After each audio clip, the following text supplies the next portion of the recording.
अब इसका आपको गीता जी में दिखाऊंगा। ये देखिएगा पवित्र गीता जी,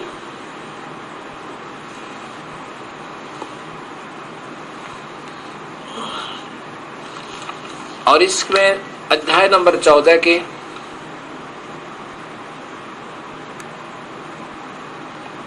श्लोक नंबर 3, 4 और 5 पे। श्लोक नंबर 3 है कि अर्जुन, हे अर्जुन, मेरी महत ब्रह्म मूल प्रकृति संपूर्ण प्राणियों की, भूतों प्राणियों की योनि अर्थात गर्भाधान स्थान है, गर्भाधान स्थान है। मैं काल बोल रहा है ये, मैं उस योनि में चेतन समुदाय गर्भ को स्थापन करता हूँ। उस जड़ चेतन संयोग से सब प्राणियों की उत्पत्ति होती है। अब देखो ये 5 चौथा, ये तीसरा सुना आपने, चौथे की संस्कृति इन्हीं के द्वारा देखना। हे अर्जुन, नाना प्रकार की सब योनियों में जितने मूल मूर्तियां शरीरधारी प्राणी उत्पन्न होते हैं, प्रकृति तो उन सब की गर्भ धारण करने वाली माँ है, और मैं काल ब्रह्म सबका पिता हूँ। और 5वें में देखो कति कमाल कर दिया कि ये श्लोक नंबर 5 है, इसमें है कि हे अर्जुन महाबाहो, हे अर्जुन, सतगुण रजगुण और तमगुण, रज है सत्वम रजम तमम तमय, ये प्रकृति संभवा, ये प्रकृति से उत्पन्न, प्रकृति शब्द आपको दिखाया था शिव महापुराण और देवी भागवत महापुराण में, उत्पन्न तीनों गुण अविनाशी जीव आत्मा को शरीर में बांधते। तीनों गुण कौन? रजगुण ब्रह्मा, सतगुण विष्णु, तमगुण शिव जी। ये जीव को फंसाए रखते हैं, पार नहीं होने देते। अब गीता जी के गलत सरलार्थ करता और आपके वो नादान गुरुदेव आपको भ्रमित कर रहे हैं।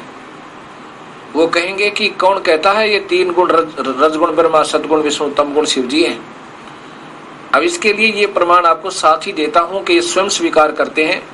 और कौन कहता है ब्रह्मा विष्णु महेश प्रकृति से उत्पन्न हुए? प्रकृति देवी कौन है? को अब देखो ये देवी भागवत महापुराण, ये कोई आज रचा हुआ शास्त्र नया नहीं, ये बहुत पुराना है। ये देखो आपके सामने श्री देवी भागवत मोटा टाइप, और ये गीता प्रेस गोरखपुर से प्रकाशित है।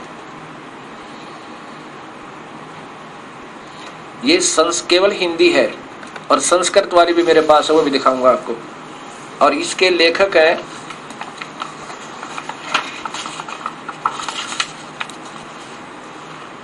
ये देखिएगा, ये तो इनका गीता प्रेस गोरखपुर से प्रकाशित है। यहां देखो, ये हनुमान प्रसाद पोदार संपादक चमन लाल गोस्वामी।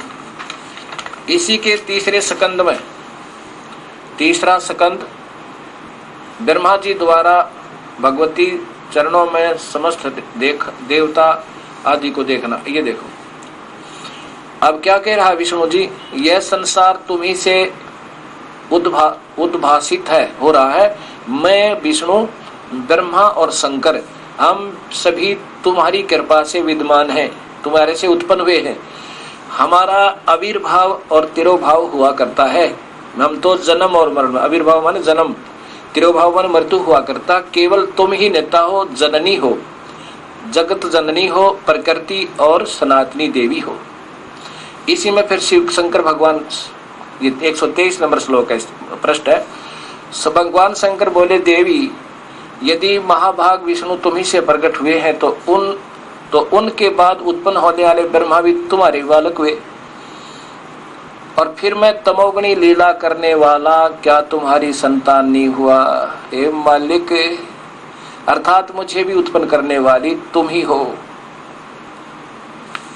अब ये अंधे गुरु आपको भी चला सकते हैं, पर ऐसे नहीं विचलित होने देंगे परमात्मा कबीर साहब आपको। अब गीता जी का सलार्थ करते हुए इन महापुरुषों को कोई वास्तविक ज्ञान नहीं था। अब ये सामने आ रहा है सतमार्ग, तो ये अनजान गुरु कहेंगे आपको कि कौन कहता तीनों गुण ब्रह्मा विष्णु महेश है, कौन कहता प्रकृति वो दुर्गा है। ये शास्त्र कहते जिनके आधार पर तुम उनके गुणगान झूठे गाया करते थे। अब ये आपके सामने है वही देवी भागवत महापुराण संस्कृत सहित, इसमें स्वीकार करते हैं कि हम तो तमगुण आपने क्यों बना दिए माता। ये देखिए सटीक भाषा देवी भागवत सटीक स मातम खेमराज श्री कृष्ण बंबई प्रकाशन द्वारा। अब इसके अंदर तीसरे सकंद में आप देखिएगा, यह देखो विष्णु जी कह रहे हैं सब लोगों के सृजन करने की इच्छा करने वाले हरि ब्रह्मा और शिव, हरि विष्णु ब्रह्मा और शिव, यह सब तुम्हारी चरणोबिंद की भक्ति और प्रीति को प्राप्त होकर कर सकते हैं। हे मात, हे प्रकृति, यदि हमारे ऊपर आप सदा दया युक्त हो तो हमको, शिव कह रहा मुझको तो तमोगुण बना दिया, प्रदान किया, और ब्रह्मा रजगुण और हरि सतगुण। हे मालिक आपके सामने है, किस यहाँ देखो किस प्रकार स्थित किया, नीचे आएगा ये याद है, किस प्रकार युक्त किए हे मात, बताओ। ये आपके सामने है, कोई नई